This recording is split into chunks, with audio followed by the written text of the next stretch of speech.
Morning, lads. Well, it's actually afternoon. What time is it? It's actually afternoon, 3 p.m. 3 p.m. You guys know what it is, bro. It's all love. Thank you everyone for subscribing and tuning in to the stories. Bro, I got a good one for you guys today. It's a nice special one.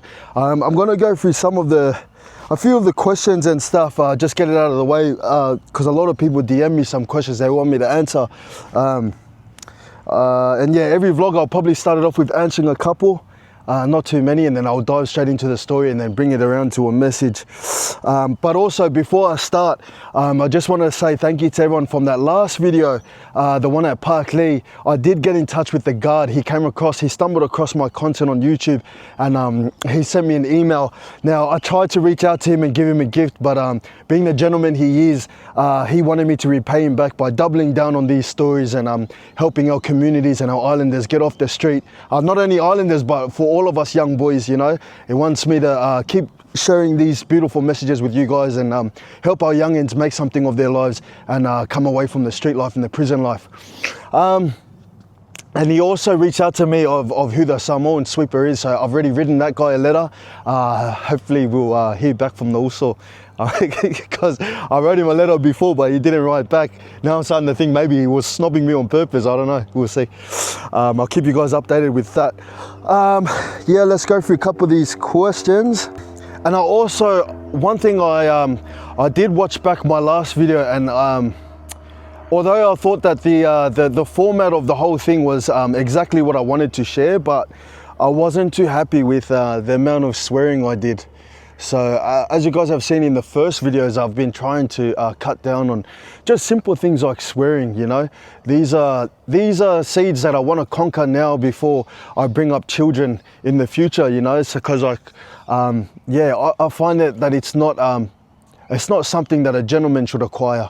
I feel like any gentleman that knows how to speak proper English and articulate his thoughts in a gentleman way does not need to swear. So I want you guys to hold me accountable too if I swear, bro. Like I'm happy for constructive criticism, you know.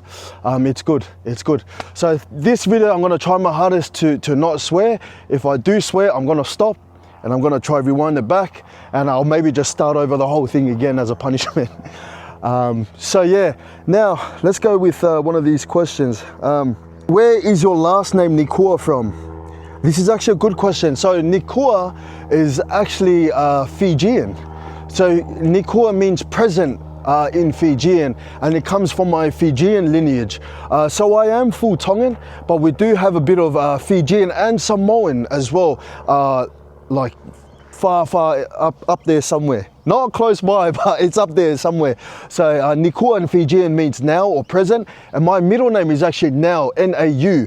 That's my middle name, James Now. And even though it's N-A-U, it was intended by my grandparents as Now, like as the present, meaning that they named me after that because they wanted me to be someone that lives for the present and like takes what's happening now as more important. I don't even know how to explain it, but yeah, obviously there was some nice intentions behind it, and so I've heard. Hopefully that's what it is. And my grandma, rest in peace, Grandma Hulita, special lady. She actually won Lady of the Year in Tonga a few years back. She's passed on now, but you know, even on her dying bed, she used to always tell me when I was young that one day I'll bring many people to Christ. And I used to laugh at it, you know, when I was young, even when I was going through my street days, you know, because the person she named me after, Sir Missy Nau, he was infamous in the islands for bringing Christianity to the Solomon Islands, I believe. So yeah, it's such a big name for me to live up to, you know, but that's what she told me on her dying bed, you know, that yeah, that's what she used to always tell me, that one day my message will bring a lot of people to Christ. So yeah, God rest her soul. But yeah, that's where Nikua comes from, that name. Now the next one, are you or have you ever been affiliated with any prison gangs? So I've mentioned in my previous vlogs that me and my brothers, when we were young, we vowed to, one, never link up with any bikie gangs, and also never become, what is this? Oh yeah, is that still going? But the camera just done something weird, sorry. And also never, what do you call it? Just never pretty much get affiliated or become a part of any gang or any organized criminal, organization, unless we all agreed and we all voted to. So there was a lot of times where, we did speak with a few people from different bikie gangs and clubs and also gangs inside prison and stuff. But all in all, through every interaction and conversation I've had with my brothers, we've stuck staunch with just each other, and we've kept it to each other. And I've already explained all the reasons why in the previous videos. I feel like a lot of young people feel like it's cool to join a gang or join a bikie gang just to be a part of something, But when you don't understand the full ramifications of it, you may wind up in trouble, because yes, you're putting on their jacket and you're becoming part of their brotherhood, but you're also putting on their beef. You're also putting on their war. And then next thing you know, you're fighting, someone wants to take your head off, just to send a message. You've never met this bloke in your life. He's never met you. And now they're going after your kids and stuff. So it's just something that me and my brother spoke about when we were young, and I'm glad that even now that we're older, we stuck by it, We've made a lot of mistakes, but little things like this, I'm glad that we stuck by together, And also to add on that as well, a lot of the infamous prison gangs that everyone knows about, you got Bloodline, OC, Kamata Ge Osi, also known as Start to Finish, S2F. A lot of these prison gangs are much older. So me and my brothers, we're still young, so we're a whole different generation. To a lot of these boys, and mind you, there's prison heads and then there's area heads. For a lot of the time, my time in the streets, especially personally, I was outside here getting involved with things like, I was outside, so I was never really exposed to a lot of the prison politics and stuff that's going on inside. So I don't know too much about it, and I don't know too much about it. So yeah, that's that pretty much. So yeah, a lot of prison heads, there's a lot of influencers now that have been in prison and they've seen a lot of things, and they've, I feel like that's their story to tell, because they were there. I'm not going to be one of those content creators or influencers that is going to talk on stories that are not mine to tell, I wasn't there, so yeah, it's not my stories to tell. I'm just going to tell you guys all of my stories, and hopefully I can bring it around in a beautiful message and wrap it up for you guys, so you guys can get something beautiful out of it. Now, was there any other questions? I feel like I've already answered too many. That was, I think, 2. What is the truest asset of a man? What is the truest asset of a man? That's a good one. What is the truest asset of a man? The truest asset of a man is his strength. It's his power, right? Because that's his manhood. So I would argue that to exercise masculinity in its truest form would be someone's ability to be able to harness his energy, to be able to control his emotions, control your temper, and to be able to de-escalate situations just using your words, Yeah, I feel like a lot of the men now that are growing up, there's a lot of hopping around like emotional rabbits, every time they feel like something is poking them or revoking them.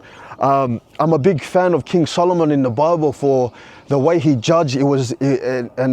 Wisdom was one of his biggest things. And I feel like as a man, a natural trait that's instilled in us is wisdom and leadership as well. So we need to be able to de-escalate situations using our leadership and our wisdom as well. Because I feel like the new generation, we need people that are more able to prevent wars rather than aggravate them, if that makes sense. And I feel like that's what it is to be a man. A man is someone that's he's able to de-escalate situations, and we're problem solvers. So when any issue comes around, instead of getting emotional about it, instead of talking about the issues, find a way to solve it, because this is what we are as men. Come on, brother. Don't, bro, relax. You guys better relax, bro, with these questions. Now let's dive straight into the story, my bro. Okay. Today I'm going to talk about my first fight I had here in Australia, coming from Tonga. So I've mentioned before in my podcast that I grew up, so I was born in Canberra. The capital, and my parents took me straight over to Tonga to grow up there until, bro, this camera keeps doing this weird thing. Stop moving. Yeah, so then I was born in Canberra, Calvary Hospital, and then my parents took me over to Tonga to grow up there until I was around about the age of 8. Now I came back here to Sydney, and I've already spoken about how Malik was the first one, my brother, who got into the streets, and then I would follow him into the streets. But he would introduce me to a lot of the boys from Parramatta, Hungry Jacks, the Inner West boys. That's where I first met the, I think the first person he ever introduced me to was Joe Fresh, Fijian guy, which he was close to because they both have the exact same birthday, 14th of March. So, yeah, and now it's amazing because, well, not amazing, but he was such a good guy, and he still is. He was such a gentleman when I first met him, you know. And throughout all the years, even from him becoming an underworld figure of KVT, I can see his name a lot and a lot of things that happened. But me, the personal relationship I had with Joe, he was always a gentleman and always presented well. That's how I knew him, you know, when I was young. So anyways, I've gone to meet all the boys. Now, it's no secret that me and my brothers got up to a lot of trouble. We were always, we done a lot of robberies and stuff in the area, in the likes of Lidcombe, Auburn, and all the areas like Granville and stuff like that, Regents Park, Barala. So we done a string of robberies, and then we were on the run. We were on the run for, I think it was around about 3 months, me and my brother and 2 of our coes. Now, 3 months doesn't sound that long, but when you are on the run, trust me, bro, that's ages, bro. Like you're preserving every day, every minute that you're out. You're preserving it, bro. There's this sewage canal that runs from Granville Youth Centre, behind Granville Youth Centre, and it runs through all the areas of the inner west suburbs. It goes all the way to Lidcombe, Strathfield. If any of you know that, anyone that grew up in the area knows what sewage canals I'm talking about. Yeah, they run everywhere. So I remember when my little brother, Ronnie, used to play basketball with Sonic Artoa. I remember in that Bros and Cons video, while he was playing basketball, I used to drink on the bottom of the hill of where that basketball court was. And then there is where the entry, one of the entries of the sewage canal is. Now, one of these drink ups, I would go down to the sewage canal, and I always spoke about how I was that type of observer where I was always overthinking, even when I was young. I was always trying to, you know, be 2 steps ahead of everyone else. So I'm hanging around with all criminals and stuff. I'm looking at the sewage canal. One of these days when I was drinking, me and my brother Joey, Malik, we went for a walk inside these sewage canals, just drinking and having a little walk around. Now, this will play a big part later on, because when we were doing these robberies, we actually organized these robberies nearby entries of the sewage canal, because we knew when the helicopters come, you got no chance if you're running on the street. So we always use that sewage canal to be able to. We knew it off the back of like the back of our hand, where it leads to and how long it gets to. 1, 2, 3. And a lot of times in that sewage canal, it's really dark. And I remember through a lot of our robberies, we'll hear the chopper coming out. We can see the lights everywhere, but as soon as we get to the sewage canal, that was like our safety checkpoint. And then me and my brother would run through the sewage canal to certain checkpoints. We had abandoned houses that we used to stay at in Granville, which we already sussed before we'd done all these robberies. So we just kept swapping to different abandoned houses in Granville. Now, one of the times I remember when we were on the run, bro, a lot of times we had close calls with the cops almost getting us. One of the ones I remember very, very well is where me and my brother were running in Lidcombe. We crossed the road from Macca's Lidcombe, and as we're crossing the road, we can see a cop from far away. He saw us all the way from far away, and he racked a big U-turn, and we knew straight away it was for us. And me and my brother started running through all the apartment blocks in Lidcombe. Now there's these brick fences in Lidcombe that are up to here. Like if you're on the footpath, you can see a brick fence over there, just in front of apartment blocks, you know. And one of the streets we turned into, now I was a bit of a chubber. I was a bit of a chubber fella when I was younger. I wasn't as fast as Malik. Malik was like, he was like Bruce Lee when we were young. This bloke was doing Jackie Chan, like, bro, he was jumping over the fence like nothing. Anyways, I'm running. There's this brick wall like this. I knew I wasn't gonna make it to the end of the street by the time the cop turns to our street. So as my brother is running, I called him to stop and I said to jump over the fence. And then he's jumped over the fence thinking, what am I talking about? And I said, lie down. So this is the brick fence here.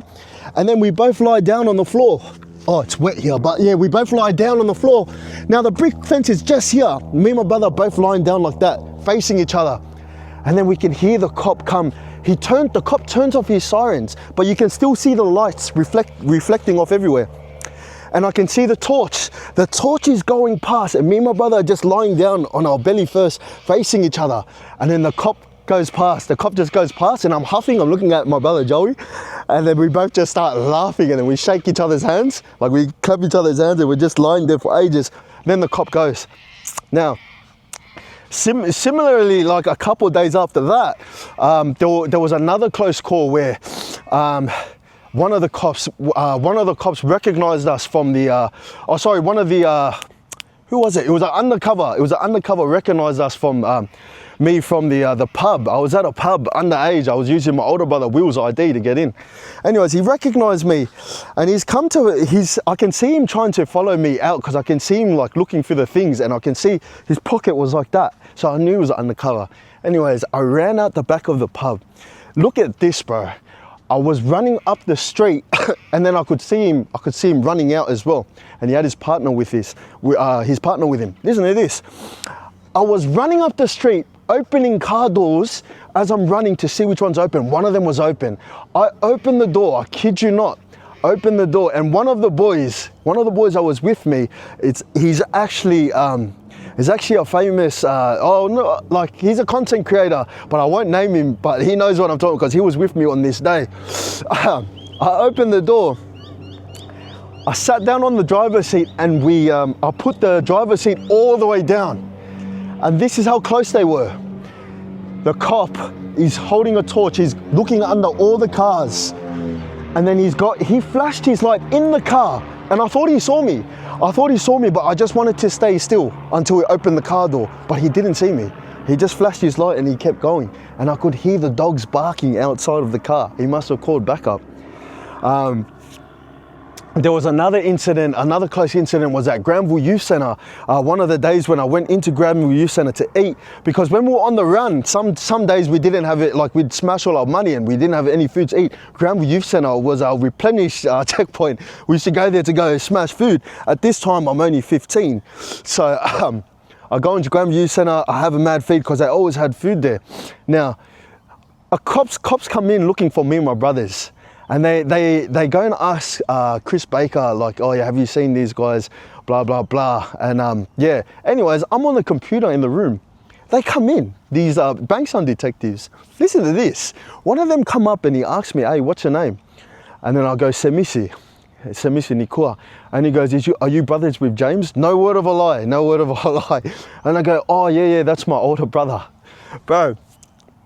So, and then he goes, oh yeah, we'll tell your brother we're looking for him and he needs to come and hand himself in. And I'm like, oh yeah, my mum told me he's in trouble, blah, blah, blah. Bro, listen to this. Later on, they charged me with providing false identification, but they had to drop it because I didn't lie. He asked me for my name. My name is Semisi. My name is James, but Semisi is my name in Tongan. So I did tell the truth, and they had to drop the charges.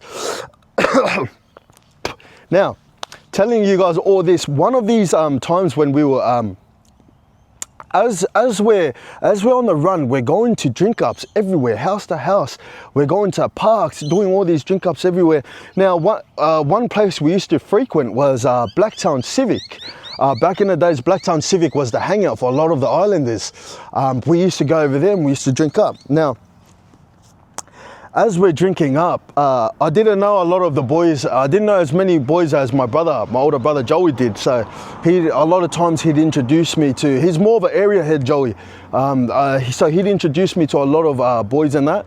And then there was this one time he introduced me to this, not him per se, it was my cousin, my older cousin actually introduced me to this guy, this new head that was drinking with us at Civic.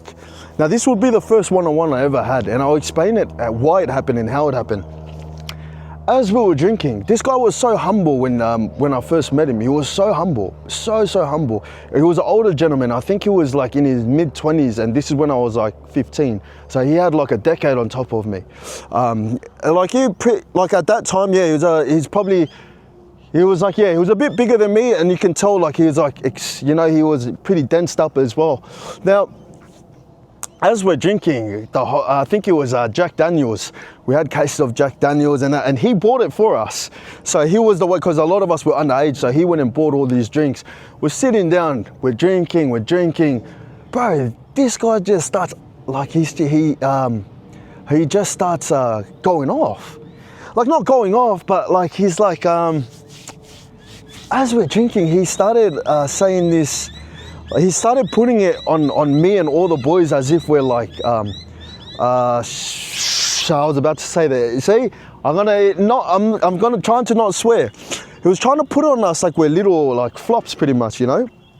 Now, how would he do it? He would say these derogatory terms like, I'm trying to put it in a way. So because he was from NZ, he would say like, bro, you Sydney fellas are nothing like NZ, you know?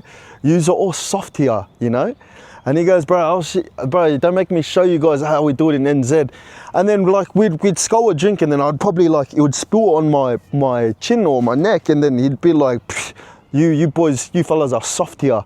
And like, that's how he was talking to us. And I was weirded out because he was so humble when he was sober. But then now he slowly started talking it up. And it got worse. It got worse. He started getting more and more aggressive as he was talking like this. Now, me being me, I've mentioned before, I'm not naturally a fighter, but what I will do is I'll stand up and speak when everyone else is afraid to. Now I'm looking and I'm analyzing everyone. Everyone can see that this guy is a bit of a knobhead, but no one wants to say anything. I was the youngest and the smallest one there in our group. And then as he's talking and like, I can tell he was trying to show off because a couple girls came around later on in that night, and then he started getting a bit more aggressive on it. And I could see the boys just like shaking their heads, you know. And then I just, out of nowhere, I just stood up and I go, bro, shut your mouth, bro. You're full of S, you know, full of like BS. And then, bro, you should have saw this guy. He turned around and he say, hey, what the F you say, boy? What'd you say? And like he puts his drink down and goes, what you say? He's walking up to me like this, and he's mouthing off as he's walking up to me like this. And in my head, I'm thinking, bruh, there's no backing down now. I've already started it. So I'm just sitting there watching him, and he's mouthing off as he's walking up to me. And I just get up and I'm just standing there as he's walking up to me, and he's walking up to me like this with his hands open. Hey, what you say, boy? You want some? And as I'm standing there, as soon as he comes close in my proximity, I put my left foot forward, just subtle like this, put my left foot forward, and I dip my shoulders and just go whack, just straight on the chin, whack. And when I whacked him, he stumbled down. He stumbled on there was a fence behind him. He stumbled into a fence, didn't get knocked out, but I clocked him right on the chin. He stumbled on the fence. Now, me being me, like, because this guy was talking up, I thought that this guy was gonna cave me in, you know? But I wasn't scared. I wanted to stand up for my friends that were with me. So I smacked him on the mouth. When he fell, I actually thought in my head like, oh, what the hell? That wasn't too bad. Honest, this is how I felt. I was thinking in my head, I'm like, oh, what? Like, I didn't even think that like I'd get him like that. Anyways, hit him, and then, bro, do you know what? One thing that I remember was like, I remember feeling like, because after I hit him and he hit on the fence, he got back up. And then after he got back up, we went toe to toe for a couple of hits, just going bang for bang, you know, just going bang for bang, toe to toe, bang, bang, bang. And then he dropped. So through these hits we're hitting, I remember thinking, bro, this guy's got a solid chin, because he ate a couple of my hooks, big hooks that I put my whole body weight in. And then, Anyways, he ended up dropping onto the, there's this brick wall. It's like this that we used to sit on. Anyway, he dropped onto it. And so after this guy dropped again, I remember his face was in a bad way. Yeah, he was in a bad way. He was in bad shape. But me being me, I wasn't happy with it, you know. I still wasn't like satisfied. So as soon as the fight stopped, my brother Malik ended up coming back with my cousin and everyone. And then like they're like, "What's going on?" Because there was this big commotion happening. And then all the boys, "Oh, your brother just had a fight. Your brother just had a fight." Anyways, Joey comes and asks me what happened. And me being me, I was still pissed off, and I was telling my brother, I was whinging to my brother. I'm like, "Bro, how are you gonna bring this guy and drink with us, bro? Look at it, like he was bullying us all night, you know? He was talking like this." I was like, in my head, I'm thinking like, "Oh, my brother and my cousins and all that, they're gonna be pissed with me because they just gave me their mate," and I ended up smacking him. So anyways, they're all, I'm trying to whinge to my brother and explain to him, "Bro, like you guys left me alone, bro. What am I supposed to do? What am I supposed to do, bro? Look, he was like hitting me first. He was hitting me first." And my brother looks at him and he can see his face is like all bloodied up and he's like laughing. He's chuckling up, man. He looks at me, he's like, "Bro, what are you talking about, bro?" Like, because I had no marks on my face, so he was wondering what I was whinging about, what I was crying about. So anyways, he ended up speaking to that guy and we ended up piecing it out. We ended up shaking hands and piecing it out, and I just said to him I didn't like the way he was speaking, that's all, you know. So that's what happened in that story. Now, I wanted to bring up something that I found so important. A lot of people asked me what would be the big factor that changed my mind, because after that fight gave me so much ego, you know, and I'd go on to have a lot of fights and I used to think I was the man, you know. Because as I've said before, a lot of the fights I had were with people that were older and much bigger than me. And so that it ultimately drive me in a negative way. But at that time, I thought I was the man, you know. But I remember, so that ego, that same ego I had, I remember this is how it broke down. This is how I lost that ego. When I got arrested in the last video for Park Lee video, something one of the guards said in the police station would ultimately plant the seed of change in my mind forever. And I remember when I got out, I was going to change how I think. Now, when I was sitting in the cell, a lot of the cops are known to, like, you know, use a lot of foul language and use a lot of derogatory terms to, like, you know, just to make you switch up and get angry, you know, especially in the fish tank. One of these cops said to me, after I said I was going to get bail and he said I'm not, which I did, he goes, "Why don't you fobbers kill each other off already? We'd have a lot of less paperwork with you coconuts not around." I said something along those lines. Now, this sparked so much fury inside of me. And one thing I've always been is an overthinker. You can say something to me, have a conversation with me, and I will read between the lines and replay certain parts of what you said when I go home, when I'm in the shower. Certain things that you said, I will dissect it carefully in my brain. And I've been like this ever since I was young. It's a blessing, but also a curse, because my missus always says to me sometimes, "Bro, are you even listening?" But that's me. I drift off almost every minute of every day thinking about what this person said, or, you know, and I always try to understand the deeper meaning of it. Now, this one thing you have in prison is time. That's all you have is time. You're locked in there with your thoughts. Now, even though it was only one day, I mentioned there was a lot of waiting. Now, I'm thinking about what this guy said. And through all the wars that we have, especially like with us islanders, I don't like a lot of the Pacific Islander wars that we're having with each other. That statement in itself, it just showed me who the true enemy was. You know, those who oppress us. Those who oppress us, they want us to fight each other. They want us to fail, you know.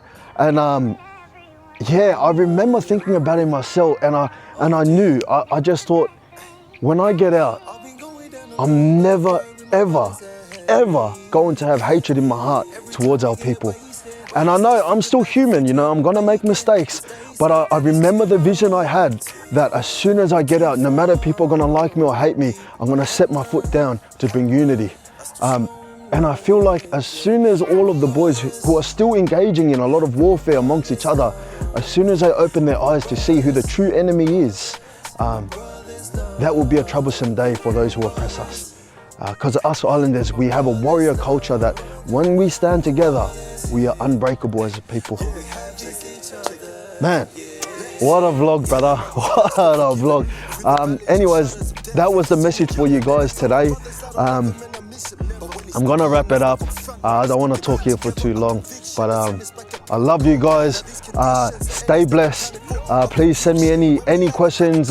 Comment down below. Send me any DM me any questions on Instagram as well if you guys want me to answer them on the next vlog. Stay subscribed, and I'll catch you on the next one.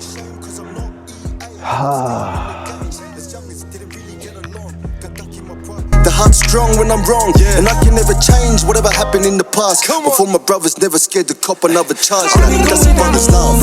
With my brothers that had me.